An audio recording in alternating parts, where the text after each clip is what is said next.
বাংলাদেশ ক্রিকেটের সবথেকে বড় আয়োজন হচ্ছে বিপিএল। আর সেই বিপিএলে বাংলাদেশের ক্রিকেটাররা নাকি টি-20 মেজাজ ফিরে পায়। সেই খেলায় বাংলাদেশের ক্রিকেটাররা নাকি একটা উৎসব পালন করে। আমার মনে হয় বাংলাদেশ প্রিমিয়ার লিগে টি-20 না হয়ে বাংলাদেশ প্রিমিয়ার লিগটা যদি টেস্ট মেজাজে হইতো তাহলে ভালো হতো। কারণ এই স্লো উইকেটে খেলে খেলে বাংলাদেশের কোনো টি-20 ব্যাটার ওঠে না, বরং বাংলাদেশের যে ব্যাটারগুলো ওঠে তারা নিজেকে খেয়ে হারায় ফেলে।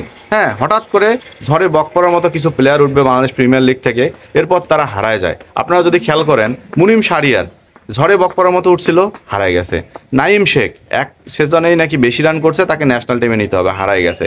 সো এই টাইপের খেলোয়াড়গুলোর জন্য, এই টাইপের টুর্নামেন্টগুলোর জন্য, এই টাইপের উইকেটের জন্য বাংলাদেশের ক্রিকেটে প্লেয়াররা আজকে উঠতেছে না, টি-20 প্লেয়াররা উঠতেছে না। এখন বলা যায় যে টেস্টে কী অবস্থা।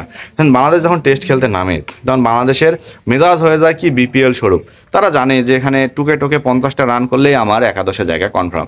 সেখানে বাংলাদেশের ঘরোয়া ক্রিকেটকে সবাই দায়ী করে, আমিও দায়ী করি। কারণ বাংলাদেশের ঘরোয়া ক্রিকেট এমন একটা ক্রিকেট, আমার মনে হয় লাস্ট কবে বাংলাদেশের ঘরোয়া ক্রিকেটে একটা প্লেয়ার 300 রানের একটা ইনিংস খেলছে আমার জানা নেই। কারণ বাংলাদেশের ঘরোয়া ক্রিকেটগুলো তো সেম, 120-25 রানে অল আউট হবে একটা দল, হ্যাঁ, এরপর 150 রানে অল আউট হবে একটা দল, সেই দলে একটা প্লেয়ার সেঞ্চুরি করবে, তার নাম আসবে মিডিয়ায়, দলের নাম আসবে মিডিয়ায়, বাস এনাফ।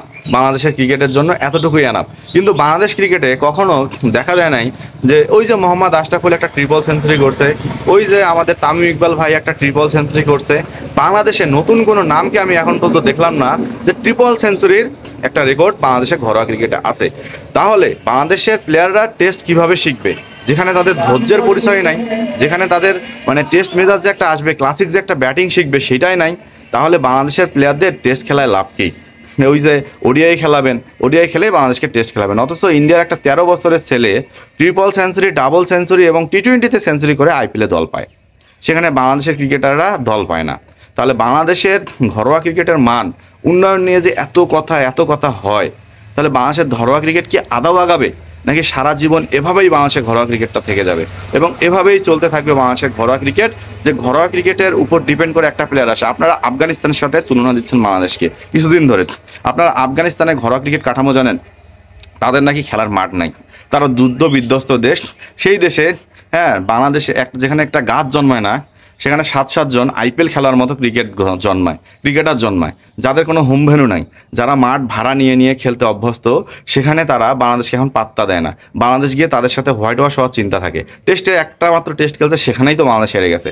তাহলে এখন চিন্তা করেন যে আমাদের দেশের ঘরোয়া ক্রিকেট, হ্যাঁ, প্লেয়ারদেরকে জন্মাচ্ছে, প্লেয়ারদেরকে ওঠানোর যে একটা স্তর, সেই স্তরটা কোথায়?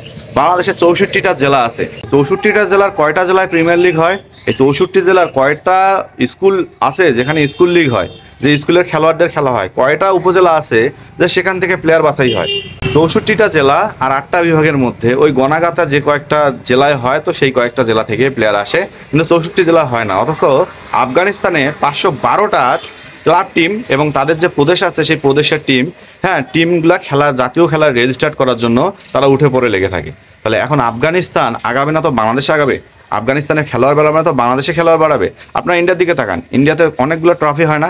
সেই ট্রফিগুলোতে আসতে গেলেও তাদেরকে কতগুলো প্রদেশে ক্রিকেট খেলে তারপর ভালো রেজাল্ট করে সেই প্রদেশের ন্যাশনাল টিমে চান্স পেতে হয় আগে।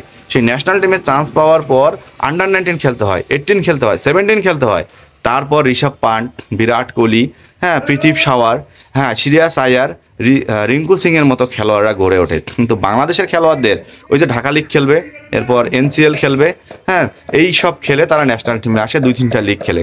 তাহলে তারা যখন ইন্টারন্যাশনাল লেভেলে যাবে তখন কি তাদের সম্ভব যে আমি এই যে ন্যাশনাল এত বড় বড় হিরো বোলারগুলোকে সামলাবো, আমার দ্বারা ন্যাশনাল টিমে এসে ডাবল সেঞ্চুরি করা সম্ভব? ওই যে মুশফিকুর রহিম কত্তাকালে জিম্বাবুয়ের সাথে ডাবল সেঞ্চুরি করে গেছে রে ভাইয়া। আর ন্যাশনাল টিমের কোনো খেলোয়াড়দেরকে ডাবল সেঞ্চুরির পথ আমরা টেস্টে দেখি না।